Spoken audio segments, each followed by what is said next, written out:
in Wrexham, who were fantastic with me with 4 GCSEs. Fortunately though, I began working 1 day a week at Manchester United Television on work placement. It had initially only been for a day, after my mother rang them out of the blue, which I can tell you, it wouldn't be that easy to gain the placement post the recession. Nonetheless, I lasted 11.5 years at the television channel of my boyhood club. Around 2.5 years after joining, I was offered 3 days a week as a broadcast statistician and found the MUTV office to be the most welcoming and understanding environment imaginable for my autism.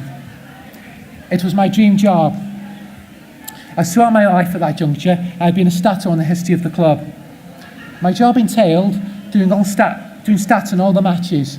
I also researched general stats for other shows, like documentaries, topical weekly shows, and stats on request for ex-players. I never would have dreamt of all this when I was in a classroom as the only pupil, aged 16. It would have been so fantastical that Joanne Rowling and John Tolkien may have had difficulty imagining it. At MUTV, the office was one of the most amiable and understanding atmospheres you were likely to encounter in a workplace. The day would fly by and seldom dragged. I met several of my closest mates at MUTV. My autism was never an issue, and co-workers always tried extremely hard to help and understand the condition, which is very complex to fathom. They treated me as Andrew, and even at times when I found things challenging, and forgave me for indiscretions. The job wasn't a job for me at all. I believed that it was a calling. I even attended 2 European Cup finals and 2 League Cup finals to watch my boyhood idols for free, with even my meals paid for. The 2009 European Cup final at the Stadio Olimpico in Rome against Barcelona is the only time I have been on an aeroplane to this day. My support worker was also accepted into MUTV, with several co-workers actually believing he worked for the company. Although I was made redundant by MUTV after 11.5 years in April 2014, I'm still in close contact with around a dozen of the people I worked with over that period. I wasn't bitter about leaving. It was time to go. I needed a change and a new challenge. Nonetheless, my adult life hasn't always been plain sailing. When I was transferred to the local NHS Adult Learning Disability Services team, the care completely altered. And this is where money appears to be more of a driving force behind decision making. In line with this, many professionals in the system seem to think that once you reach adulthood, you no longer should demonstrate traits of your condition or the difficulties that these entail. It would seem in their eyes that I had to suddenly make certain decisions in life that are difficult, if not impossible, for me to make without the help and input of my family. They seem to think that you had to learn the hard way from your mistakes, but with autism this is seldom the case. I need guidance, help and support, not to be condemned for being born with the condition. Although I'll now freely admit that my support package enabling me to work at MUTV saw an awful lot of money spent on it. I believe, however, I believe the way the money was taken away should have been handled in a more adult, open and honest manner. I'm sure in this room we are all fully cognizant of the recession of the last decade and what has resulted from this. But a big bugbear of ours was that my support cuts should have been made in a more open, honest, adult, above-board, realistic, caring and compassionate manner, rather than string us along for many years with many reviews. When it appeared to us, they knew their intentions several years ahead. Perhaps this is asking too much. The Adult Learning Disability Services cut all my support before I was even officially made redundant from MUTV. Their suggestion for care at this point was to leave me in a coffee shop unattended. My family wasn't going to let this happen, so my sister Melanie decided to be my carer during the day after our mother Hazel suffered a broken femur. The plan for me after MUTV was to undertake volunteer work at a local heritage centre and write my memoirs. Whilst I was looking for a publisher for my memoirs, I was honoured to be invited onto the Today programme on Radio 4, where I was interviewed about my life with autism by John Humphreys on Easter Saturday 2015. I will play that interview for you now.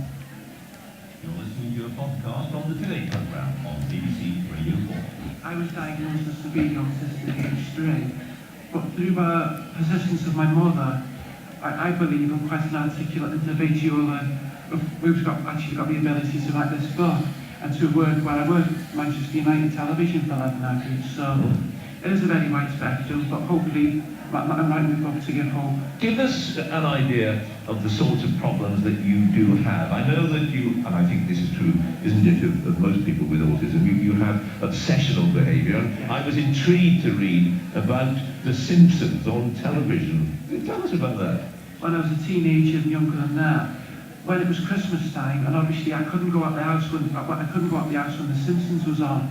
Right. And what happened at Christmas, my sister used to sit down with my sister Naomi and make schedules of every time it was on BBC or Channel 4, and we couldn't have Christmas dinner until The Simpsons had been on.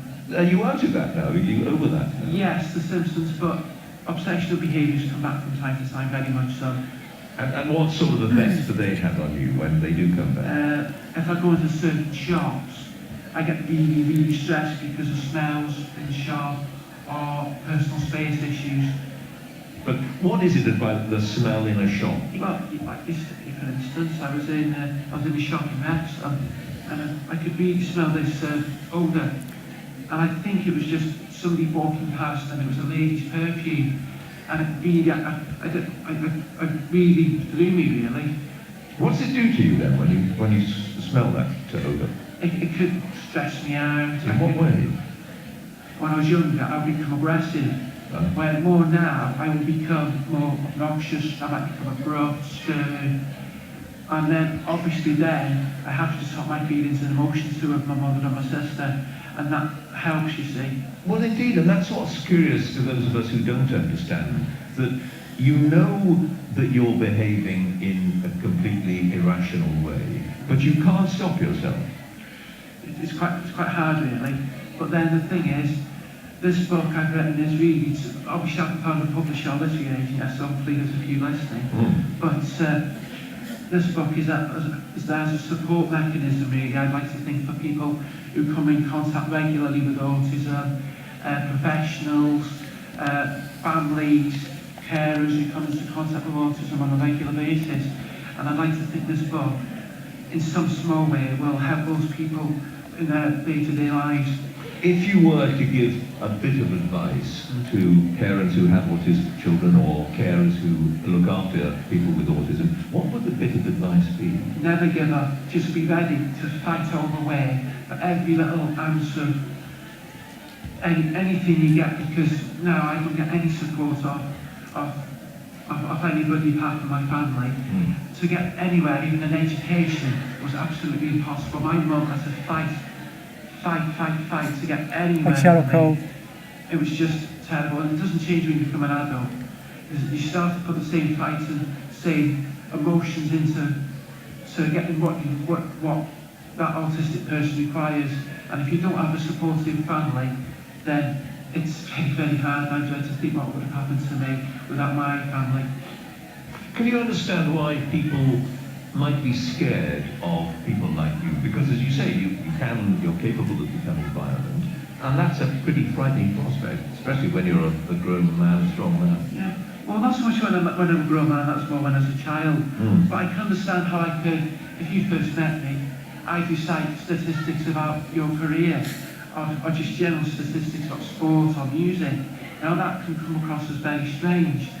I could recite facts about your career now. But, I'd rather you didn't. Thank you, John. But the thing is, I would probably do that sometimes, but what it would be just a coping mechanism. Basically statistics and pieces of trivia are who I am in a lot of respects, really. So when we see a film like The Rain Man, and I know it's a bit of a cliche, there is, as you say, no doubt inaccuracies and exaggerations and all that, but nonetheless there is something in that. You do have abilities that most of us don't have. Probably trivial abilities like the statistics and so forth, and my memory. My memory is very good. But the thing is, with Rain Man, it was very much, they were trying to get every person with autism into one person. But you have also written about autism being a gift and a curse. So it's the gift bit that really interests me. The gift is like my memory. I always remember people's birthdays. I remember events that happened in my life because I link them to sporting events and music and so forth. If you ask me sporting questions, especially football and cricket, or Manchester United and cricket, I could possibly tell you quite a bit about it. Well, look, let's hope, as you say, you do get a publisher, and it's been fascinating talking to you. Andrew, thank you very much indeed. You can listen to more free content from the Today programme by going to www.bbc.co.uk/today. Well, that interview, well actually the interview itself, I was invited on the Today programme without a physical product, just a file on my pen drive. Probably on the second most listened or viewed breakfast show in Britain on a daily basis. They invited me on just on the basis of a computer file on my pen drive. No physical product, and only then it was 3 out of 14 chapters. Well, that interview led to the publisher, Benny and Carney, who were listening to the broadcast, tracking me down by emailing my former employers at MUTV as I had no internet presence at the time. There's not a lot about me on internet, nothing between 2008 to 2015. And, quite poignantly, and near enough exactly a year to the minute of being made redundant at MUTV, I found out in a coffee shop in the middle of Chester that my memoirs were going to be published. Some of my other accomplishments include being invited to Buckingham Palace in July 2009 to a garden party, and the Houses of Parliament on Halloween 2016, where 6 MPs bought a copy of my memoirs. What has helped me manage my autism is exercise, which is why I decided to write my new book on the positivity of it, called A Vision of Exercise, which came out in April 2018, again on Benny and Carney Publishing. During the research of my book, I met or received input from many interesting people and many inspirational figures around the UK. During the book's research, amongst the people I met during the book's research were the first Welsh footballer to win the European Cup, a Rio 2016 Paralympic medalist who's Welsh, and England Disability Cricket, and the Welsh Disability Wheelchair Rugby League team. And also the foreword was written by World Cup winning and Ashes winning cricketer Sarah Taylor, who wrote a fantastic foreword on how she has helped to manage her anxiety and mental health issues. Personally, I started training with Geraint Llyr Roberts, Master of Science, and #1 Health Strength Performance in Queensferry, Flintshire in April 2017. Since then, I've lost over 3 stone, got much fitter, stronger, healthier and athletic, whilst I haven't ever enjoyed my sessions anywhere nearly as much. Geraint simplifies what could be complex information if delivered by someone else, thus making it very easy for my autism to process. I will now show footage of my progress on the monkey bars. I must explain when I started with Geraint and #1 HSP that I couldn't climb, I couldn't hold onto one bar.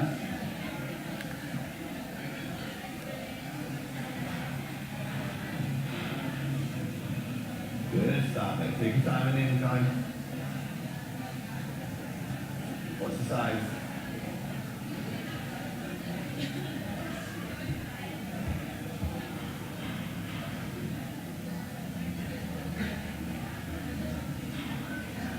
Steady on the decline, steady on the down. Final few.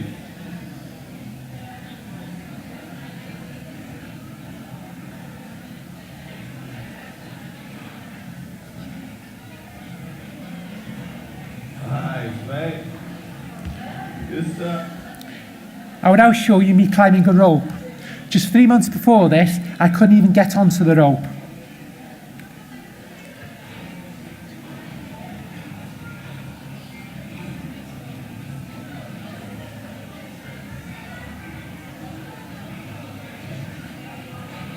Nice, mate. Now climb down.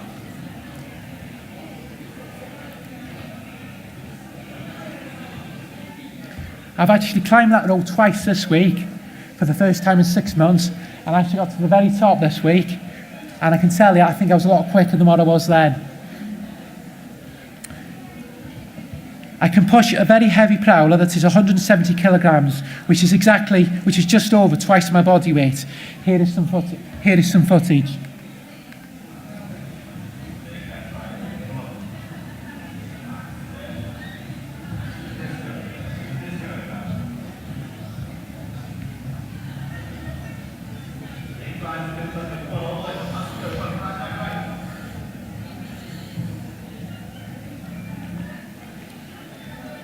In March, I entered a powerlifting competition on the Wirral, where I won a trophy. However, every day it is a fight to manage my autism, but on the vast majority of days, I can achieve this. However, I'd be lying if I was saying I can every day. Meltdowns do occur from time to time, and they can be quite bad. But when I feel good, I can manage my autism successfully. Day-to-day structure is a big help in me achieving this, including my routine of going to the gym 4 mornings a week at number 1 Health Strength Performance in Queensferry. I must explain that I'm greatly in debt to my trainer/coach, Geraint Thea Roberts, Master of Science, as without the mental and physical focus that my training sessions with Geraint gave me in the summer of 2018, I'm not ashamed to admit that after some obsessional behaviours and personal problems, I may not be here to speak to you today. For you see, and not for the first time, and probably not the last time, I was suffering with my mental health. This time arising from very bad autistic obsessional behaviours. However, the last episode of my mental health issues probably have their origins after the racing of and the initial period of promoting my memoirs in January 2016. This is because I was so mentally occupied with the book and the structure it had given me since I left MUTV. Following this, I did not have as much structure as I would have liked, as my mood suffered as a result. Fortunately, I've found this structure now with my 4 mornings with training with Geraint, along with volunteering 3 times a week at a Wrexham-based autism charity called Your Space and at Wepper Park in Connors Quay. My work with them involves looking after the young autistic children, where I've even surprised myself and my family with the responsibility and care I've shown towards them and in their office. I am organising a fundraising event for Your Space to be held on Saturday the 20th of October 2018. And I've done very well with that, and I've got close to 4 figures money in, and quite a lot. Anyway, I hope you've gathered a small nugget of insight from hearing me talk. I hope it has resonated with you greatly. I would like to take this opportunity to thank Nadine Honeybone from the Autism Directory and the Welsh Autism Show organiser Emma Wilkins. Well, at this point, usually, I'd have copies of my memoirs available, but they've all been sold, all 22 of them. So all I can say is that all I've got left is copies of my brand new book entitled A Vision of Exercise, priced at a bargain $5.99. And I'll give you my signature for free. Any questions?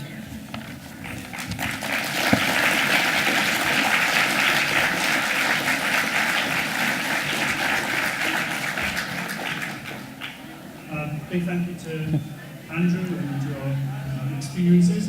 Does anyone have any questions, please? Happy? It was very thorough. And I think, to be honest, I spoke to a lot of these people anyway at my stall over the course of the day. A lot of these people have bought the book, so I've been telling them about my story. So thank you. Thank you, everyone. Thank you, everyone.